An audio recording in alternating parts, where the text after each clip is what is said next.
नमस्कार दोस्तों, मैं हेमंत। और हम पहले इससे जो पहला वाला भाग था हम पढ़ रहे थे उसमें कार्बन के बारे में। ये कार्बन का दूसरा चैप्टर है, दूसरा भाग है। हमने पहले चैप्टर में जाना कार्बन के सामान्य गुणों के बारे में, कार्बन किस प्रकार साझेदारी से बंध बनाता है, किस प्रकार यौगिक बनाता है, कार्बन कौन कौन से गुण रखता है, कार्बन की प्रकृति कौन सी थी, सर्वतोमुखी प्रकृति के बारे में अपन ने जाना। अब हम यहाँ पे बात कर रहे हैं कार्बन के दूसरे भाग की, और इसमें अपन पढ़ने वाले हैं संतृप्त और असंतृप्त कार्बनिक यौगिक। क्या पढ़ने वाले हैं? संतृप्त और असंतृप्त कार्बनिक यौगिक। इसमें अपन सबसे पहले देखेंगे हाइड्रोकार्बन के बारे में। हाइड्रोकार्बन के बारे में जानेंगे। आपने इससे पहले वाला भाग देखा होगा, तो उसमें हमने उन जो गुणों के बारे में जाना था, तो उसमें हमने ये भी जाना था कि संतृप्त यौगिक किसे कहते हैं, असंतृप्त यौगिक किसे कहते हैं। अब हम यहाँ पर क्या करेंगे, उसकी विस्तार से चर्चा करेंगे कि उसको किस प्रकार अपन समझेंगे। तो जैसे हाइड्रोकार्बन है, तो हाइड्रोकार्बन में हाइड्रोजन और क्या है, कार्बन है। यानी हाइड्रोजन और कार्बन से मिलकर कौन से यौगिक बनते हैं, हाइड्रोकार्बन यौगिक बनते हैं। अपन इन्हीं के विषय में पढ़ने वाले हैं। तो इससे जो पहली वाली वीडियो थी, इसका जो फर्स्ट भाग था, उसकी लिंक भी मैंने आपको डिस्क्रिप्शन में दे दी है। आप वहां से जाके उस भाग को भी देख सकते हैं, और प्रत्येक चैप्टर का रिवीजन भी आप वहां से लिंक से जाके कर सकते हैं। ठीक है, तो शुरू करते हैं असंतृप्त और संतृप्त हाइड्रोकार्बन्स। तो सबसे पहले मान लो, मैं एग्जांपल से समझते हैं कि जैसे C2H6 एक यौगिक है और हाइड्रोकार्बन का, यानी इसमें सिर्फ हाइड्रोजन है और कार्बन है। तो इसमें हमको सबसे पहले क्या करना है कि सबसे पहले चरण में नंबर 1, सबसे पहले कार्बन की संख्या लिखनी है। कार्बन अपने पास 2 हैं, दोनों को हमने सिंगल बंध से जोड़ दिया। अब हमको यहाँ पर इसकी संयोजकता पूरी करनी है, और उस संयोजकता अपन किससे पूरी करेंगे, हाइड्रोजन से पूरी करेंगे। तो हाइड्रोजन हमारे पास कितने होने चाहिए कि इसकी संयोजकता पूरी हो जाए? 6। 3 इसके साथ में और 3 इसके साथ में। ये यहां पर बन चुकी है C2H6 की संरचना, जिसे अपन कहते हैं एथेन। इस क्या कहते हैं? एथेन। ये इसकी संरचना है। अपन दूसरा एग्जांपल से और समझते हैं कि C2H4 इसमें क्या करेंगे, वही सबसे पहले अपन 2 कार्बन है, दोनों कार्बनों को जोड़ेंगे, उसके बाद में इनकी संयोजकता पूरी करेंगे। तो इस कार्बन के लिए 3 संयोजकता शेष है, उसको सबसे पहले पूरा करेंगे, 3 हाइड्रोजन लगाएंगे, और इसकी भी 3 है हमारे पास।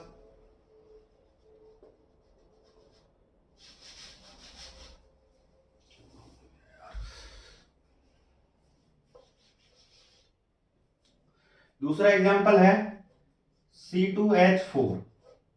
सबसे पहले हम क्या करेंगे, कार्बन की संख्या लिखेंगे, 2 कार्बन है, दोनों को जोड़ दिया।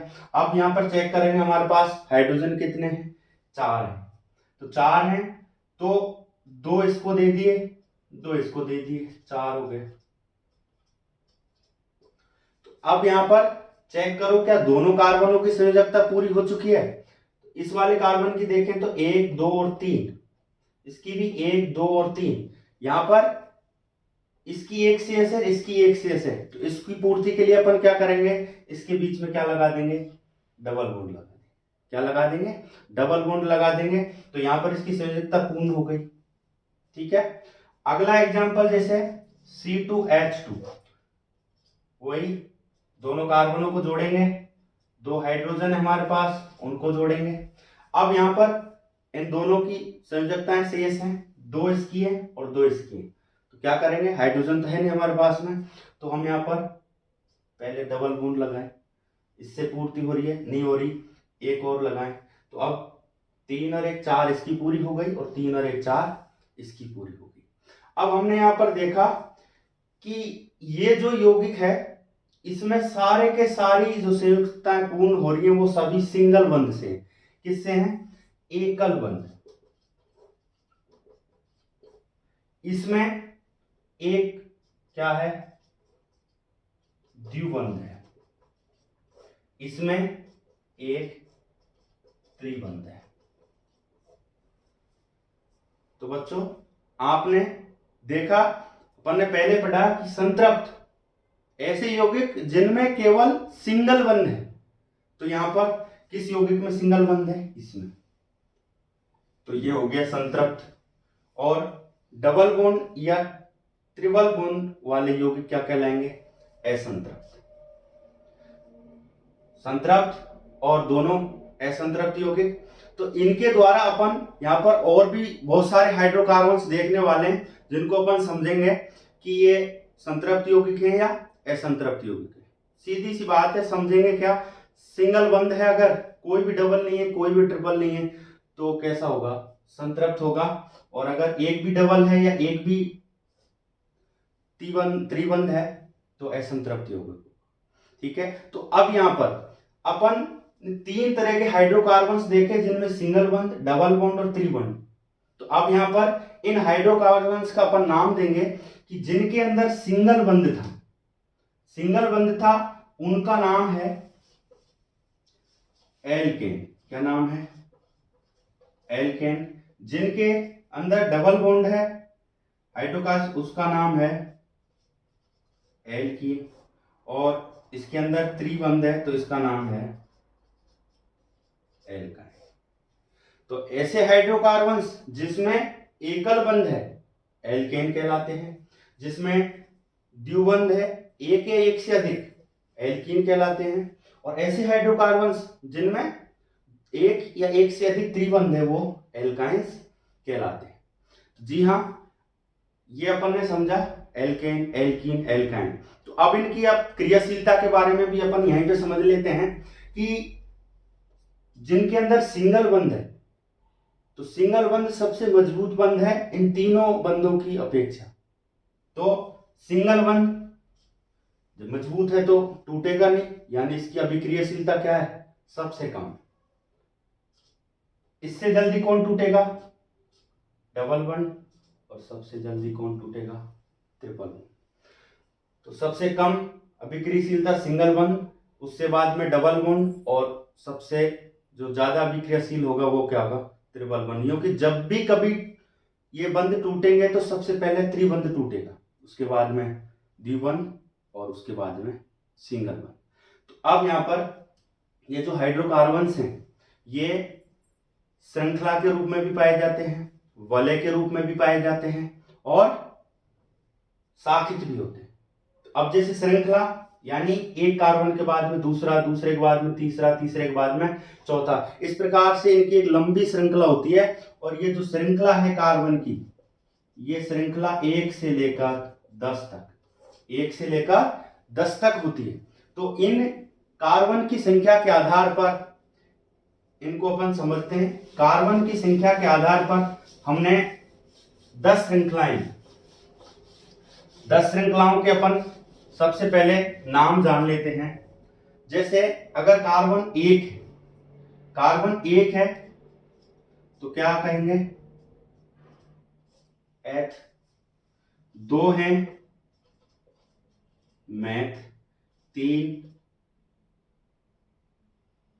Prop, 4 but, 5 pent, 6 hex, 7 hept, 8 oct, 9 non और डेक। तो ये 10 होते हैं। अपने सिलेबस में 6 है तो अपन इतना ही पढ़ेंगे, ठीक है, क्योंकि ज्यादा नहीं पढ़ना चाहिए क्योंकि नहीं अपच हो जाती। तो 6 है। 6 के पहला एथ, मैथ, प्रोप, ब्यूट, पेंट और हेक्स। तो अब यहाँ पर अपन अभी तो इतना ही जानते हैं, इसके बाद में जब अपन नामकरण आएगा तो इसको समझेंगे कि इसको कैसे तो हम एथेन बोलते हैं, इसको मैथेन बोलते हैं, या इसको मैथीन या मैथाइन बोलते हैं, प्रोपेन, प्रोपीन, प्रोपाइन बोलते हैं। ठीक है, तो उससे पहले अपन समझते हैं शाखित, श्रृंखला और वलय के रूप में किस प्रकार हाइड्रोकार्बन पाए जाते हैं। आप ये नोट कर लेना। तो सबसे पहले अपन समझेंगे श्रृंखला के रूप में। श्रृंखला के रूप में जैसे हमारे पास है C4H10, C4H10। तो अब ये जो हाइड्रोकार्बन है, सबसे पहले इसमें वही चेक करना है कार्बन कितने हैं सबसे पहले, क्योंकि कार्बन की संख्या इंपॉर्टेंट है। कार्बन को नहीं भूल जाना, कहीं पहले हाइड्रोजन को लगा ले। तो सबसे पहले कार्बन 1 2 3 4 ये लगा दी। इसको अपन बोलते हैं कंकाली कार्बन। क्या बोलेंगे? कंकाली कार्बन। कंकाली मतलब कार्बन का कंकाल, क्योंकि अभी ना तो हमने इसकी संयोजकता पूरी की है, ठीक है, इसलिए कंकाल। इसमें इसके बाद में हमारे पास 10 हाइड्रोजन है, तो इसको 10 को जोड़ना है। हमको क्या करना है? 10 को जोड़ना है ताकि इनकी संयोजकताएं पूरी हो जाएं। लेकिन क्या इस श्रृंखला का कोई और तरीका है लिखने का? तो अपन क्या करेंगे? सी सी सी और सी इस प्रकार से लिख दिया। इसमें भी 4 कार्बन है, इसमें भी 4 कार्बन है। तो ये तो हो गई श्रृंखला, सीधी श्रृंखला। अगर 5 कार्बन है, 5 लगा दिए, 6 हैं, 6 लगा दिए, 7 8 9 10। ठीक है, तो ये हो गई श्रृंखला। साकेत की बात करें तो इसको अपन इस प्रकार भी लिख सकते हैं, कि नहीं भाई? इसमें भी 4 कार्बन है, तो ये भी कंकाली कार्बन हुआ 4 कार्बन का। तो अब इन दोनों की संयोजकताएं अपन पूरी करते हैं। और संयोजकताएं किससे पूरी करेंगे? हाइड्रोकार्बन पढ़ रहे हैं तो सीधी सी बात है, हाइड्रोजन से पूरी करेंगे। करो पूरी। 3 इसके लिए, 2 इसके, 2 इसके, 3 इसके। हाइड्रोजन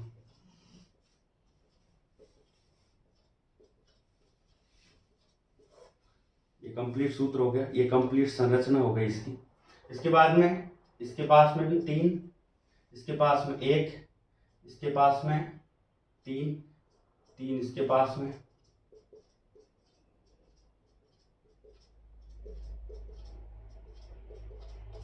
ये संरचना हो गई। और इस संरचना का नाम है, 4 कार्बन की संरचना है, तो 4 कार्बन की संरचना को अपन ने कहा था व्यूट। क्या कहा था? व्यूट। तो हम यहां पर इसको कह रहे हैं व्यूटेन। व्यूटेन, व्यूटेन क्यों कह रहे हैं ये अपन समझ लेंगे अभी। अभी तो आप इतना ध्यान रखो कि इसका नाम क्या है, व्यूटेन। व्यूटेन आया कैसे, इसको अपन देखेंगे। तो अब यहां पर ये भी ब्यूटेन है, ये भी ब्यूटेन है, पर दोनों की संरचना अलग अलग। आणविक सूत्र एक ही है, सूत्र दोनों में कार्बन 4 है, लेकिन संरचना अलग है। तो ऐसी संरचना जिनके आणविक सूत्र तो क्या होते हैं? आणविक सूत्र एक होते हैं, पर संरचना अलग अलग होती है। जी हाँ बच्चों, अलग अलग होती है। ऐसे अपन यौगिक को क्या कहेंगे? संरचनात्मक समायवी। समायवी, संरचनात्मक समायवी मतलब इसकी संरचना क्या है? 2 अलग अलग रूपों में है, जबकि आणविक सूत्र क्या है? एक ही। अपन श्रृंखला को और भी अपने साथ में बहुत सारे कार्बन की श्रृंखला, उसके आधार पर श्रृंखला, सीधी श्रृंखला होगी, उसको अपन कहेंगे श्रृंखला। और शाखा में तो इसकी तरह, ब्यूटेन की तरह इसमें क्या होंगी? शाखाएं डिवाइडेड होंगी। जैसे अपन एक कोई भी एग्जांपल ले लेते हैं, जैसे मैंने अभी एक संरचना लिखी,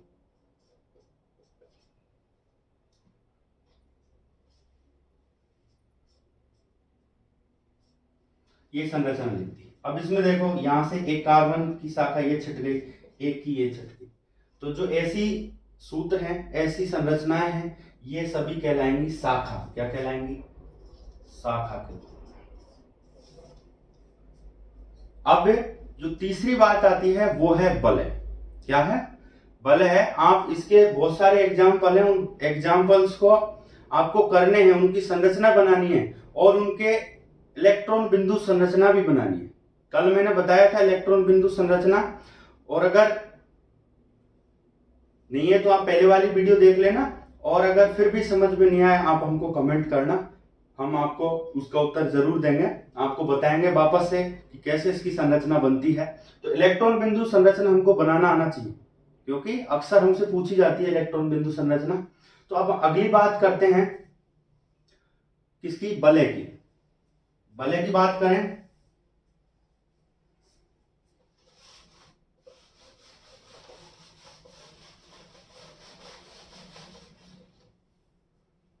वलय, जो हाइड्रोकार्बन है वलय के रूप में भी पाए जाते हैं। कि मैं यहां पर एग्जांपल्स लिख रहा हूं, साइक्लो हेक्सेन। अगला एग्जांपल लिख रहा हूं बेंजीन। दो एग्जांपल्स लिखे हैं मैंने, साइक्लोहेक्सेन और बेंजीन, दोनों का सूत्र लिखेंगे।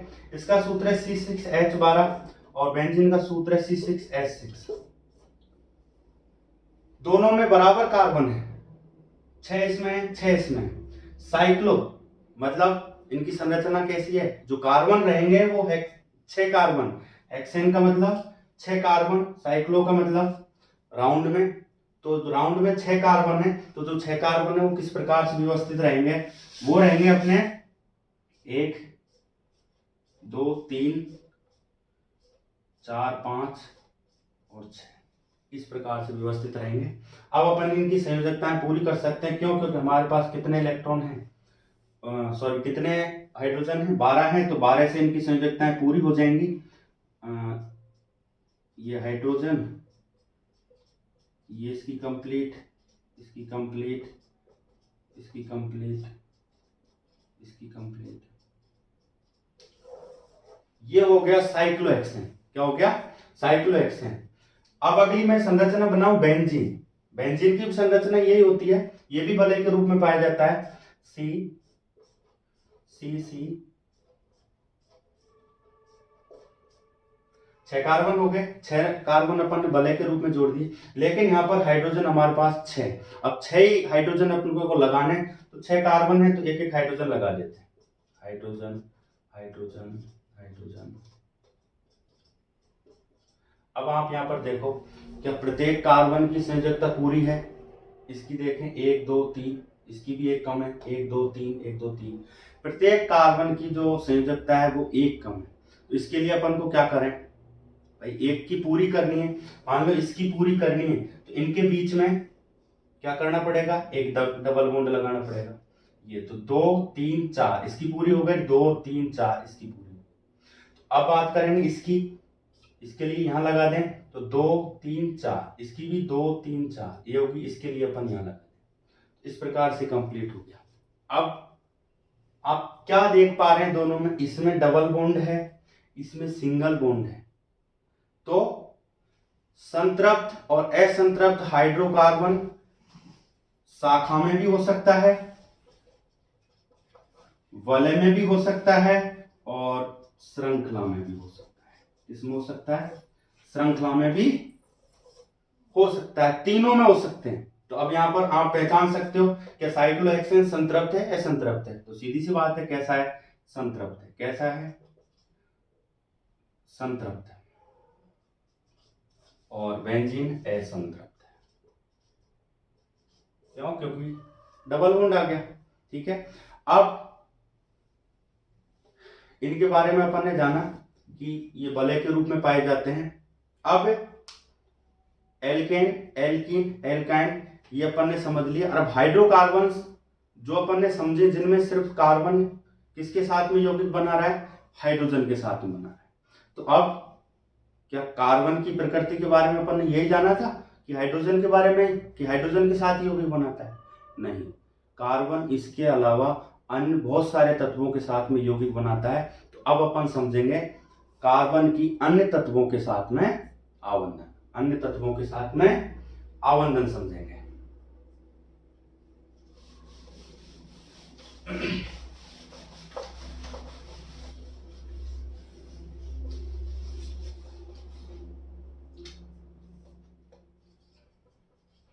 कार्बन की अन्य तत्वों के साथ आबंधन। यानी कार्बन, अपन ने पहले भी देखा, कार्बन ऑक्सीजन से भी क्रिया करता है, नाइट्रोजन से भी क्रिया करता है, हाँ, सल्फर है, ऑक्सीजन है। तो यहाँ पर कार्बन के अपन किस किस के साथ में देखेंगे, हेलोजन, हेलोजन। अगला है नाइट्रोजन, अगला है सल्फर, ऑक्सीजन। इनके साथ में अपन क्या देखेंगे, आबंधन देखेंगे, कार्बन इनके साथ में जुड़ करके किस प्रकार से यौगिक बनाता है। अब ये तत्व को कार्बन के साथ में जुड़ना होगा। अब जुड़ेंगे तो हमको पता है कि कार्बन ने तो पहले ही हाइड्रोजन से संयुक्त होकर के अपनी संयोजकता पूरी कर रखी है। तो ये तत्व क्या करेंगे, हाइड्रोजन को क्या करेंगे, हाइड्रोजन को हटाकर, हाइड्रोजन को हटाकर जुड़ेंगे, हाइड्रोजन को जुड़ते हैं, हाइड्रोजन को हटाकर जुड़ते हैं। तो वे सभी तत्व जो हाइड्रोकार्बन से जुड़ते हैं, और कैसे जुड़ेंगे, हाइड्रोजन को हटा करके जुड़ते हैं, ऐसे सभी तत्व क्या कहलाएंगे, विषम परमाणु। क्या कहलाएंगे, तत्वों का निर्माण किससे हुआ, परमाणु से, तो उनको क्या कहेंगे अपन, विषम परमाणु। विषम परमाणु, विषम का मतलब वो हाइड्रोकार्बन में हाइड्रोजन से अलग, वो जब जुड़ेंगे तो वो हाइड्रोजन को हटाएंगे हाइड्रोकार्बन में। अब ये एक को हटाएं या दो को हटाएं, तो कार्बन की वो संयोजकता पूरी जरूर करेंगे, पर वो उनकी जगह हाइड्रोजन को वहां से क्या करेंगे, प्रतिस्थापित करेंगे और कार्बन की संयोजकता को पूरा करेंगे। तो ऐसे जो परमाणु हैं, ऐसे जो तत्व हैं, उनको कहेंगे हम विषम परमाणु। क्या कहते हैं, विषम परमाणु। अब इन जो ये विषम परमाणु है, हेलोजन है, नाइट्रोजन है, सल्फर है, और क्या है, ऑक्सीजन है, तो ये क्या पाए जाते हैं, इनके कुछ प्रकार्यात्मक समूह भी पाए जाते हैं इन सभी के। तो ये विषम परमाणु है, तो विषम परमाणु के होते हैं प्रकार्यात्मक समूह। क्या होते हैं, प्रकार्यात्मक समूह। यानी ये जब विषम परमाणु जुड़ेंगे तो इनके जो ये फंक्शनल ग्रुप हैं, प्रकार्यात्मक समूह है, ये जुड़ेंगे, और ये जुड़ेंगे तो ये क्या करेंगे, कार्बन श्रृंखला के जो संपूर्ण गुण हैं, उन गुणों का निर्धारण कौन करेगा, ये करेगा, प्रकार्यात्मक समूह करेगा, फंक्शनल ग्रुप करेगा। तो गुणों का निर्धारण करता है, कौन करता है गुणों को निर्धारण, प्रकार्यात्मक समूह, फंक्शनल ग्रुप करता है। समझते हैं अपन इनके क्या क्या फंक्शनल ग्रुप हैं।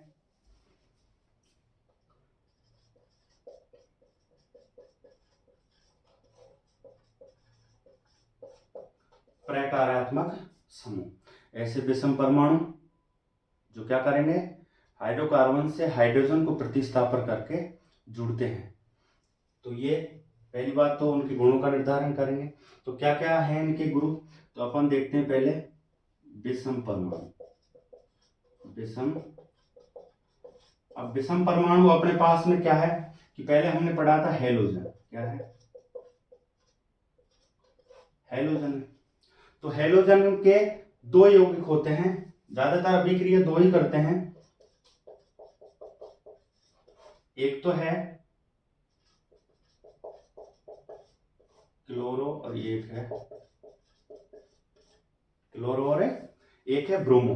अब इसके बाद में हेलोजन, तो अब इसका जो प्रकार्यात्मक समूह हेलोजन का, ये जुड़ेगा Br या Cl। ये जो एक इधर डंडा दिख रहा है, ये इसकी संयोजकता को पूरी कर रहा है कि ये एक के साथ में जुड़ेगा, एक है तो एक के साथ में जुड़ेगा, तो ये Br और ये क्लोरीन। तो Br को ब्रोमो और Cl को क्लोरो कहेंगे। अगला है ऑक्सीजन का जो विषम परमाणु है। अब ये जो ऑक्सीजन है, तो ये ऑक्सीजन बहुत सारे यौगिक बनाता है। जो सबसे पहले अपन पढ़ेंगे, क्या पढ़ेंगे, एल्कोहल। क्या पढ़ेंगे, एल्कोहल। एल्कोहल का कौन सा फंक्शनल ग्रुप होता है, प्रकार्यात्मक समूह। यानी जब कभी भी अपन को हेलोजन जोड़ना है तो इन समूह के रूप में जुड़ जाता है उनके साथ में, और उन्हीं के गुणों का क्या करता है, निर्धारण करता है। तो एल्कोहल है तो एल्कोहल का जुड़ेगा OH। OH तो अपन ने जाना है कि जैसे ऑक्सीजन ने 2 बंध बनाता है, तो उनका एक तो इधर खाली है जो कि किससे जुड़ेगा, हाइड्रोजन को हटा करके, और एक है जो हाइड्रोजन से संयुक्त होकर के पूरी कर रहा है, OH। अगला है ऑक्सीजन का ही, क्या नाम है उसका, एल्डिहाइड। एल्डिहाइड का होता है CHO समूह। क्या होता है, CHO समूह। तो ये इसकी संयोजकता पूरी करेगा, या फिर ये कैसे होगा, इस प्रकार से CHO समूह जुड़ता है। अगली है कीटोन। क्या है, कीटोन, यानी ये ऐसे विषम परमाणु है जिनमें कार्बन के साथ में कौन है, ऑक्सीजन। कौन है, ऑक्सीजन है। कीटोन है तो कीटोन का होता है CO, यानी जब कभी भी कार्बन का कीटोन का जो फंक्शनल ग्रुप जुड़ेगा तो वो CO के रूप में जुड़ेगा, यानी उसको दोनों तरफ से जोड़ना पड़ेगा, संयोजकताएं उसकी दोनों तरफ से पूरी करनी पड़ेगी। अपन समझेंगे किस प्रकार से जोड़ते हैं। अगला है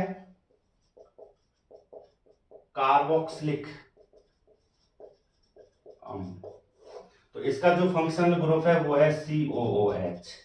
COOH तो ये जुड़ेगा।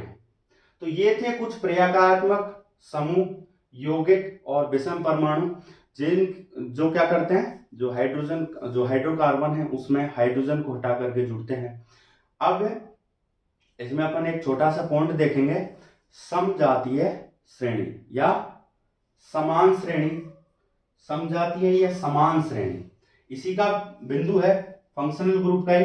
ये आप नोट कर लें, फंक्शनल ग्रुप, और ये अपन को ध्यान रखना है जब अपन नामकरण पढ़ेंगे तो ये हमको याद होने चाहिए, ठीक है। प्रकारात्मक समूह का एक टॉपिक है समजातीय श्रेणी। क्या है, समजातीय श्रेणी। क्या है समजातीय, समजात, यानी इनकी जात क्या है, एक ही। ऐसी कार्बन श्रृंखला जिससे एक ही प्रकार का फंक्शनल ग्रुप जुड़े। क्या करे, एक ही प्रकार का फंक्शनल ग्रुप जुड़े, ऐसी श्रेणी को हम कहेंगे समजातीय श्रेणी। जैसे कोई फंक्शनल ग्रुप लेते हैं अपन, मान लो OH अपन ने फंक्शनल ग्रुप ले लिया, तो अब इसकी जो समजातीय श्रेणी होगी वो एक ही कार्बन श्रृंखला से क्या होगा, अलग अलग कार्बन श्रृंखला से जुड़ेगी। कैसे जुड़ती है, जैसे C2H5OH ये जुड़ा, इधर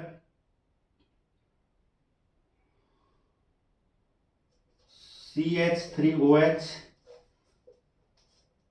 C3H7OH, C4H9OH, C5H11OH।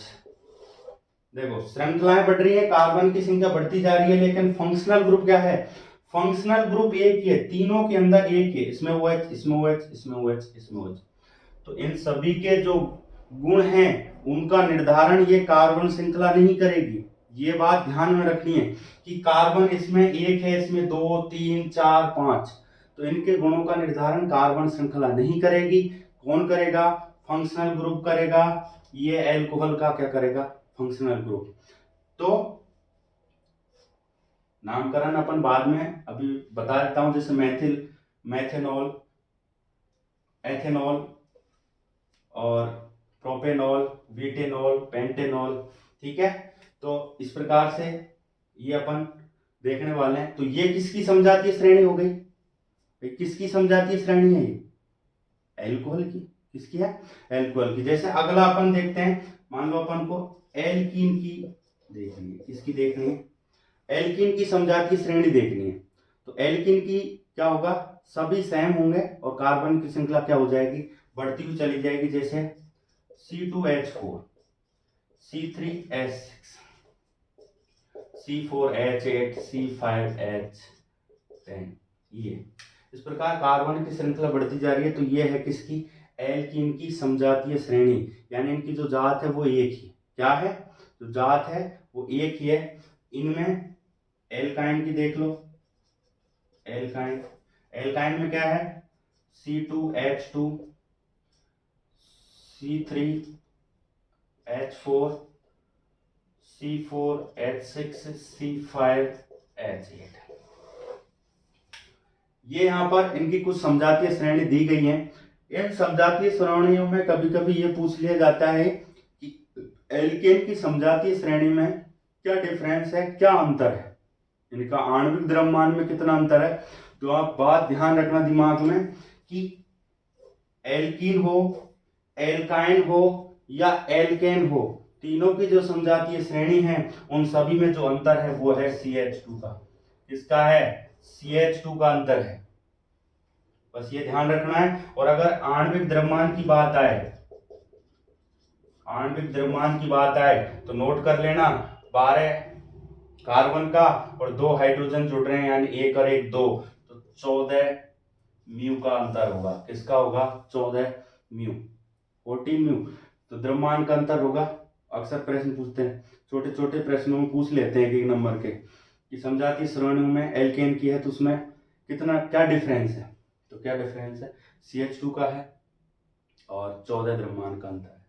अब यहाँ पर बात करें इनमें क्या डिफरेंस है, भाई इस जो एल्कोहल की है इसमें क्या डिफरेंस है, इसमें भी क्या डिफरेंस है, सभी में CH2 का डिफरेंस है। इनमें भी CH2 का ही, देखो OH सबके साथ में है, यहाँ पर OH को हटा दें तो बाकी की क्या है, बाकी तो यही है, सब एल्कीन एल्काइन है, क्योंकि इनकी जगह पे ही तो हाइड्रोजन को हटा करके जुड़ा है। तो आप समझ पाए होंगे समजातीय श्रेणी। अब अपन ने हाइड्रोकार्बन के बारे में इतना कुछ समझा, इतना कुछ जाना, ये मैंने यहाँ पे कुछ सूत्र लिखे, ये लिखे। तो इन सूत्रों को कि सर बनाया कैसे जाए, तो इनके लिए आसान सी ट्रिक अपन बताएंगे कि ये सूत्र बनाए कैसे, क्योंकि कभी क्या है इनमें कंफ्यूजन हो जाता है। तो यहाँ पर जो अपन ने हाइड्रोकार्बन्स पढ़े थे, उन hydrocarbons alkane, alkene, alkane, alkene, alkyne, 3 प्रकार के हाइड्रोकार्बन्स पढ़े अपन ने। तो इनके अपन को सामान्य सूत्र याद होने चाहिए। अगर अपन को सामान्य सूत्र याद हैं तो अपन तुरंत किसी भी संख्या पता होना चाहिए कि इतने कार्बन का अपन को सूत्र बनाना है, 5 कार्बन की श्रृंखला बनाओ या 6 की बनाओ, 7 की बनाओ। तो इसका सूत्र नोट करेंगे अपन, CnH2n+2, यह है एल्केन का। एल्कीन का है CnH2n, एल्काइन का है CnH2n-2। अगर यहां पर भी बात करूं तो यहां पर भी इन सभी में एक ही कॉमन चीज है और वो है इन सभी में निरंतर CH2 कम होता जा रहा है। यहां से यहां जाएंगे CH2 कम हो गया, यहां से यहां जाएंगे, यहां से क्या हो गया, CH2 कम हो गया। तो ये इनके बीच में भी अंतर हो सकता है। तो अब मान लो मैंने कहा मेरे को 5 कार्बन की श्रृंखला कौन सी है या उसका नाम क्या है, सूत्र क्या है, तो 5 कार्बन की है। तो यहां पर जो ये N दे रखा है ना, ये N है कार्बन की संख्या। क्या है? कार्बन की संख्या। तो इस कार्बन की संख्या को N की जगह पर रख देना है, हमारा सूत्र तैयार है। देखते हैं कि 5 कार्बन है तो 5 कार्बन C की जगह 5, H2 N की जगह 5 गुना में है 5 +2, हल करेंगे C5H, 5 दूनी के 10 और 2 12, ये सूत्र आया। क्या सूत्र आया? ये सूत्र आया। तो ये सूत्र बन गया। अब बताओ 5 की जो कार्बन श्रृंखला उसको क्या कहते हैं अपन? पेंट। क्या कहते हैं? पेंट। तो ये सूत्र हो गया पेंट। और इसमें सारे एकल बंध हैं इसलिए इसको अपन कहेंगे पेंटेन। पेंटेन क्यों कहेंगे ये अब अभी थोड़ी देर में अपन जानेंगे। क्या है? बहुत देर से कह रहे हैं ना, तो ये अपन नाम सुन रहे हैं प्रोपेन, प्रोपीन, प्रोपाइन। तो अभी अपन ये समझने वाले हैं क्योंकि अब ये अपन पढ़ने वाले हैं हाइड्रोकार्बन्स या कार्बनिक यौगिकों का नामकरण। क्या पढ़ेंगे? नामकरण पढ़ेंगे। बहुत बढ़िया टॉपिक है नामकरण, क्योंकि अब तक हमने इतना पढ़ लिया ये पता नहीं किसको क्या कहें, किसका नाम क्या है। तो नाम जानना बहुत जरूरी बात है। और नाम के प्रश्न आपको पता ही हमेशा पूछे जाते हैं, इसलिए आपको अच्छे से याद करना है, समझना है कि किस प्रकार इनका नामकरण करेंगे हम। ठीक है। अभी भी आपको अगर बीच में कोई चीज समझ में नहीं आ रही है तो वो आप हमको कमेंट करके जरूर बताएं, ताकि हमें भी पता चले कि आपको कौन सी चीज समझ में नहीं आ रही है। ठीक है, तो चलो शुरू करते हैं।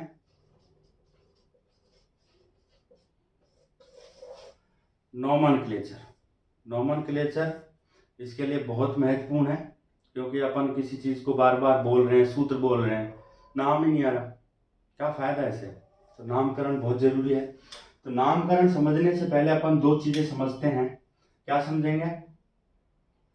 पूर्व लग्न, पूर्व लग्न, और दूसरा है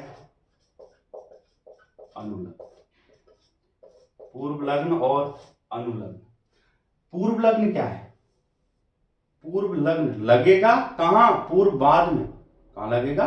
पूर्व लग्न है, लगेगा बाद में लगेगा, तो इसको हम कह सकते हैं प्रत्यय। क्या कह सकते हैं हिंदी में? और इसको अनुलग्न को क्या कह सकते हैं? उपसर्ग।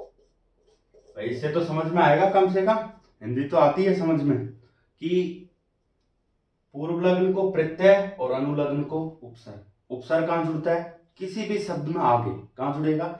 आगे जुड़ेगा। तो ये कहां जुड़ेंगे? आगे जुड़ेगा। जब अपन किसी का नाम लिखेंगे तो सबसे आगे ये जुड़ेगा, और प्रत्यय का मतलब होता है बाद में, तो बाद में ये जुड़ेगा। कोई भी नाम लिखेंगे उसके बाद में अपन इसको जोड़ेंगे। तो आइए, अपन ने जो फंक्शनल ग्रुप पढ़े थे, तो उन फंक्शनल ग्रुप के क्या हैं? अनुलग्न और पूर्व लग्न। क्योंकि अपन ने सूत्र में तो लिख दिया, लेकिन जब अपन उनका नाम लेंगे तो नाम कहां लें? नाम कहां लें? जैसे मैंने अभी नाम लिया एग्जाम्पल प्रोपेनॉल। क्या कहा?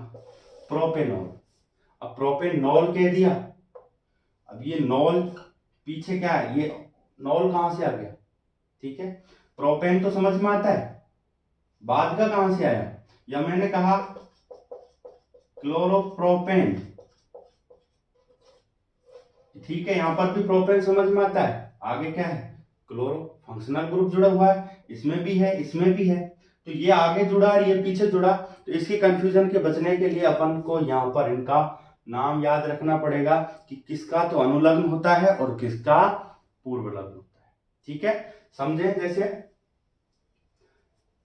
यहां पर अपन लिखेंगे प्रकार्यात्मक समूह, यहां लिखेंगे अपन उसका अनुलग्न या पूर्व लग्न। और ठीक है, तो अब जैसे मैं सबसे पहले प्रयोगात्मक समूह और उन समूह का क्या है? यौगिक। यौगिक है, जैसे पहला है ब्रोमो या क्लोरो। जो ये दोनों है ब्रोमो और क्लोरो, मतलब कि हेलोजन समूह। हेलोजन जो के ये जो यौगिक हैं दोनों के दोनों, इनका होता है दोनों का क्या होता है? अनुलग्न होता है। क्या होता है? अनुलग्न। और सिर्फ इन दोनों का ही होता है अनुलग्न, बाकी के तो सब कहां जुड़ते हैं? कहां जुड़ेंगे? पीछे ही जुड़ेंगे। तो सॉरी, मैंने इधर ही लिख दिया हेलोजन वर्ग का, तो क्लोरो या ब्रोमो। क्लोरो या ब्रोमो होते हैं। ठीक है, अगला है एल्कोहल। एल्कोहल का फंक्शनल ग्रुप क्या है? ध्यान में रखनी है, क्या है?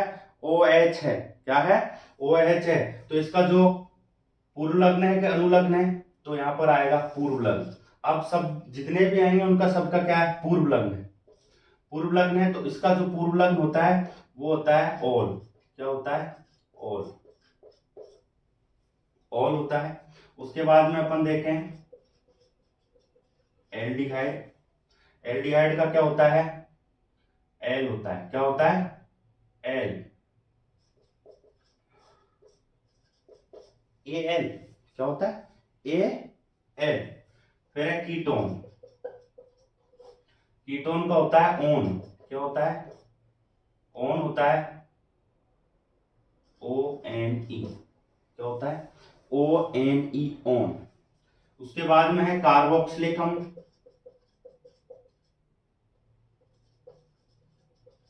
इसका है ओएक अम्ल। क्या है? ओएक अम्ल। अब इसके बाद में दो और यौगिक बचते हैं हमारे, मैं इधर लिख देता हूं दोनों को। 3 है एल्केन, एल्काइन और एल्कीन, उल्टा कोई बात नहीं। तो एल्केन, तो एल्केन का क्या होता है? वही पूर्वलग्न होता है, बाद में जुड़ेगा। और एल्केन का है एन। क्या है? एन। एल्केन का एन, एल्काइन का है आइन और एल्कीन का है ईन। क्या है? ईन। आइन, ईन, आइन, ईन। ठीक है। यहां एन, आइन और इन, इन तीनों के ये होते हैं पूर्वलग्न। अब ये अपन को सबको याद होना चाहिए, क्योंकि जब भी नामकरण करेंगे तो इन सब की जरूरत पड़ने वाली है, क्योंकि इनका बहुत महत्वपूर्ण योगदान है। जब भी नाम लिखेंगे तो कोई आगे आएगा, कोई पीछे आएगा। अब नाम ही पता नहीं है तो क्या लिखेंगे उसकी जगह? क्या लिखेंगे उसकी जगह? तो समझते हैं नामकरण। यह आप अच्छे से नोट कर लेना। ठीक है। अब अपन सबसे पहले समझते हैं कि नामकरण करते कैसे। उसके कुछ बिंदु हैं नामकरण के। जैसे पहला बिंदु है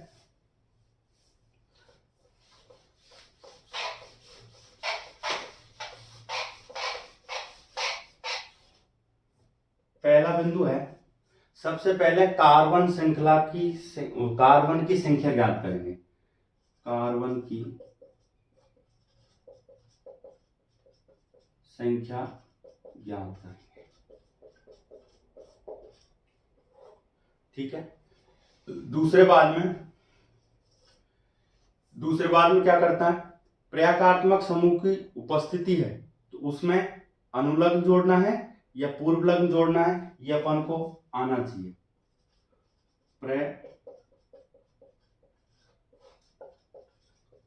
समूह को जोड़ना है, अनुलग्न या पूर्वलग्न। भाई अनुलग्न या तो हम पहले जोड़ेंगे या पूर्वलग्न बाद में जोड़ेंगे। अब यहां पर क्या है कि कभी कभी अपन इंग्लिश में जब नामकरण करते हैं तो इंग्लिश में नामकरण करने के लिए क्या करना पड़ता है अपन को, कि अगर कोई भी कार्बन श्रृंखला है और उस कार्बन श्रृंखला में लास्ट का जो वर्ड है, कार्बन श्रृंखला का अंतिम, कार्बन का अंतिम शब्द क्या है? ए ई आई ओ यू, यानी स्वर है। क्या है? स्वर है। तो हमको क्या करना है? ए ई आई ओ यू, ये 3 चीजें। तो इनमें इनको हटाना है। क्या करना है? इनको हटाना है अंतिम वर्ड को, और उसकी जगह हमको क्या लगाना है? पूर्वलग्न या क्या लगाना है? अनुलग्न लगाना। क्या लगाना है? पूर्वलग्न। ज्यादातर के पूर्वलग्न नहीं है तो अपन क्या लगाएंगे? पूर्वलग्न लगाएंगे। जैसे एग्जांपल से समझते हैं अपन, प्रोपेन। अब प्रोपेन है, अब इस प्रोपेन का अंतिम नाम क्या है? ई है। ई है तो ये हमको क्या करना है? हटाना है। तो यहां से ई को निकाल दो। ई को निकाल दो तो क्या बचेगा? PRO,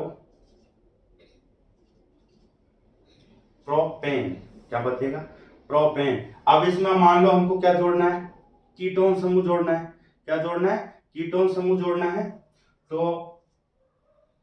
क्या करेंगे? कीटोन का क्या है? ONE।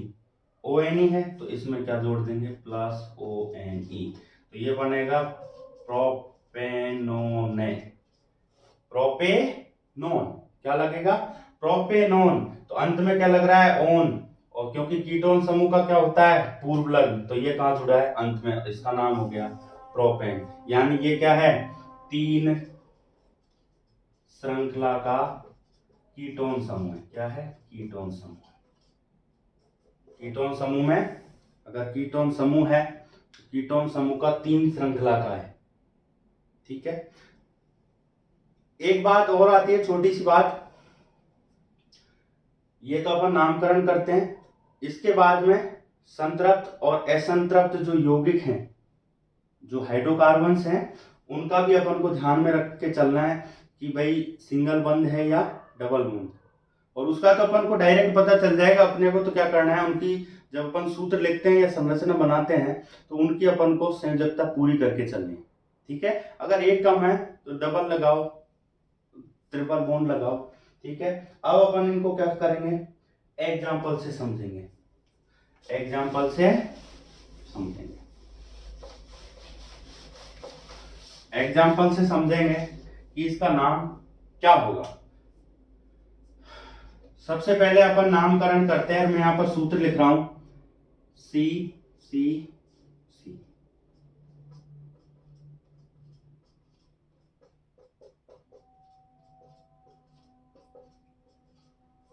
ये संरचना मैंने लिख दी, यहां पर क्या कर दी, संरचना लिख दी। सूत्र, तो सूत्र इसका C3H8। अपन अगर सूत्र दे तो सूत्र से भी अपन संरचना बना सकते हैं। 3 कार्बन है और 3 कार्बन है और 8 क्या है, हाइड्रोजन। ठीक है, अब यहाँ पर क्या सबकी संयोजकताएं पूरी हैं, पूरी हैं। अब सबसे पहले क्या करना है, नामकरण करना है। तो नामकरण करने के लिए क्या करेंगे, सबसे पहले कार्बन की श्रृंखला को गिनेंगे, 1 2 3। कितने हैं, 3। और 3 की श्रृंखला को क्या कहते हैं, क्या कहेंगे, प्रोप। क्या कहेंगे, प्रोप कहेंगे। अब क्या कहेंगे, प्रोप, प्रोप। 3 की हो गया। उसके बाद में क्या कोई फंक्शनल ग्रुप जुड़ा हुआ है, नहीं जुड़ा हुआ सर। कुछ और जुड़ा हुआ है, नहीं है। तो क्या सभी सिंगल बंध है, हाँ सभी सिंगल बंध है। तो सभी सिंगल बंध की स्थिति में हमने कौन सा हाइड्रोकार्बन देखा था, एल्केन। कौन सा देखा था, एल्केन। इसको मैं अंत में इसी के लेके आया हूं, मैं पहले भी समझा देता पर आपको बाद में ये होता है कि सर ये तो एल्केन, क्या है, एल्केन है, बार बार पूछा जाता है एल्केन। तो अब एल्केन है, अब ये हमको पता चल गया कि इसमें क्या है, एल्केन है, क्योंकि सारे के सारे सिंगल बंध हैं, संतृप्त हाइड्रोकार्बन है। तो एल्केन का अब क्या जोड़ना है हमको, क्या जोड़ेंगे, पूर्व लग्न जोड़ना है। और एल्केन का होता है एन, क्या होता है, एन। तो अब इसमें प्रोपेन में एन जोड़ेंगे तो ये बनेगा प्रोपेन। क्या बनेगा, प्रोपेन। इसीलिए अपन जो ज्यादातर कार्बन की श्रृंखला होती है उसको अपन ज्यादातर एल्केन के रूप में लेते हैं। सबसे पहले propane, methane, butane, pentane, hexane, ane, सबसे अंत में क्या लगा रहे हैं, एन लगा रहे हैं। तो वो एन कहां से आया, वो है एल्केन का क्या, अनुलग्न। ये भी पूछ लिए, ये भी पूछते हैं, वैसे में पूछते हैं एल्केन का अनुलग्न क्या है, पूर्व लग्न क्या है, एल्केन, एल्काइन, कोई भी आपको फंक्शनल ग्रुप दे देगा। ठीक है, तो अब यहां से अपन ये समझ पाए होंगे कि इसका अपन ने नामकरण कैसे किया। अब अपन डायरेक्ट अगर कभी भी सिंगल बंध की स्थिति है तो सबसे पहले उसको एन लगाएंगे और उसी के साथ में बोलेंगे, मैथ नहीं बोलेंगे, ब्यूट नहीं बोलेंगे, butane, pentane, hexane, heptane, octane, जो भी कार्बन की श्रृंखला है। अगला एग्जांपल लेते हैं अपन,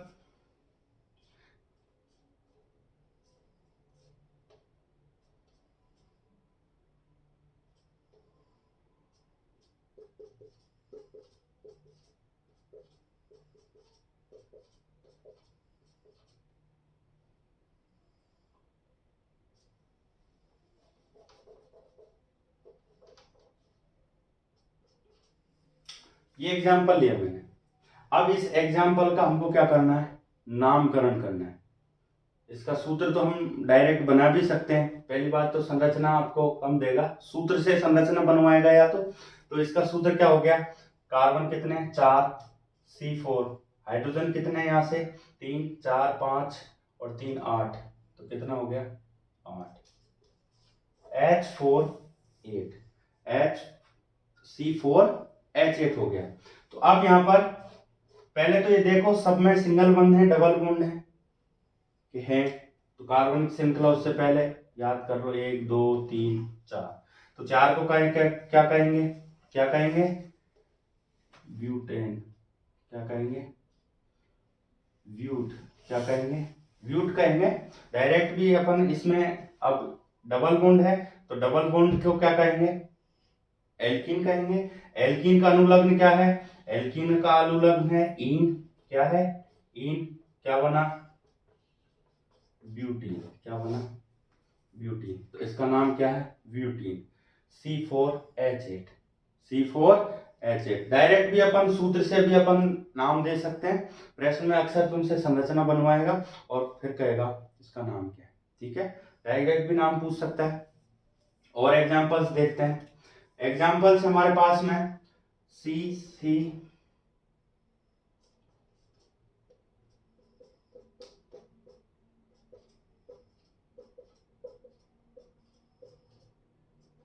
देखो, ये अगला एग्जांपल है और एग्जांपल है C3H7Cl। एग्जांपल है C3H7Cl का है। अब इसका अपन को नामकरण करना है। तो सबसे पहले क्या करेंगे, कार्बन की श्रृंखला गिन लो, 1 2 3। 3 है तो 3 को क्या कहेंगे अपन, प्रोपेन। क्या कहेंगे, प्रोपेन। अब मैं डायरेक्ट प्रोपेन लिखा है, क्यों लिखा है, क्योंकि कोई भी डबल बॉन्ड ट्रिपल बॉन्ड नहीं है, तो प्रोपेन लिखा। अब प्रोपेन लिखने के बाद में अपन क्या करेंगे, चेक करेंगे फंक्शनल ग्रुप है कि है, Cl है। तो Cl का पूर्व लग्न होता है कि अनुलग्न होता है, इसका अनुलग्न होता है। क्या होता है, अनुलग्न होता है। तो अनुलग्न कहां जुड़ता है, आगे जुड़ता है। कहां जुड़ता है, आगे। तो ये कहां जुड़ेगा, इसके आगे।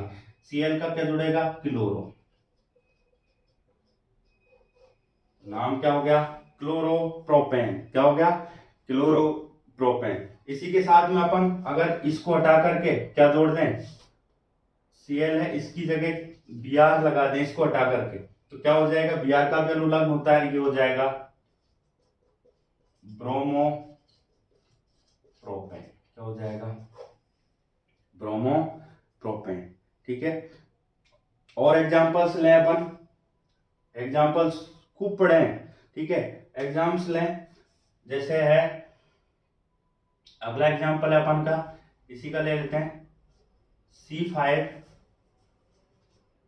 C5H9OH।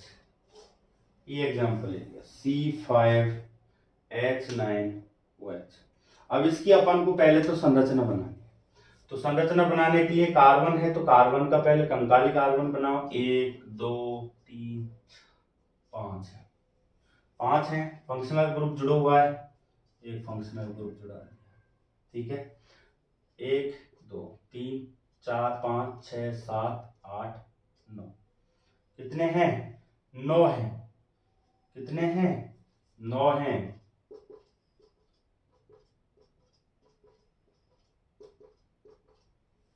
अब क्या, सभी की संरचना बनाते समय तो देखनी पड़ेगी कि सभी की संयोजकता है वो पूरी है क्या, कि पहले वाले कार्बन की पूरी है, इसकी पूरी है, इसकी पूरी है। सर इसकी पूरी नहीं है, इसकी भी पूरी नहीं है, मतलब दोनों की एक एक कम है, तो दोनों के बीच में क्या लगा देंगे, डबल बॉन्ड हो गया, पूरा हो गया। अब इसका नामकरण करेंगे तो सबसे पहले क्या करना है, वही कार्बन की संख्या गिनो, 1 2 3 4 5। 5 है तो क्या हो गया, पेंट हो गया। क्या हो गया, पेंट हो गया।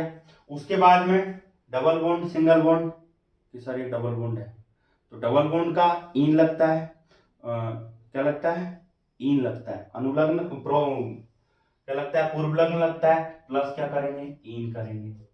उसके बाद में देखो कोई फंक्शनल ग्रुप है क्या, कि है OH। तो OH का अनुलग्न है कि पूर्व लग्न है, कि पूर्व लग्न है। क्या है, और क्या है, और जोड़ के लिख दो। ये तो हो गया पेंटीन। क्या हो गया, पेंटीन। अब पेंटीन में क्या जोड़ना है, ऑल जोड़ना है, पेंटीन प्लस ऑल, तो ये बन जाएगा पेंटीनॉल। क्या हो गया, पेंटीनॉल। क्या, पेंटीनॉल। समझ पा रहे हैं। इसी प्रकार से अपन किसी का भी नामकरण कर सकते हैं।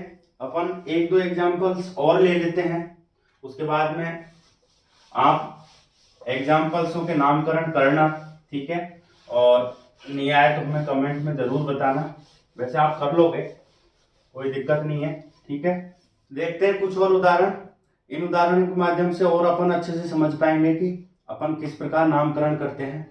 जैसे ये उदाहरण है C2H6CO का, तो इसमें सबसे पहले अपन को ये देखना है कौन सा समूह जुड़ा हुआ है, CO समूह जुड़ा हुआ है, यानी कीटोन समूह जुड़ा हुआ है। तो सबसे पहले गिनती गिने, 1 2 3, 3 का क्या है, प्रोपेन।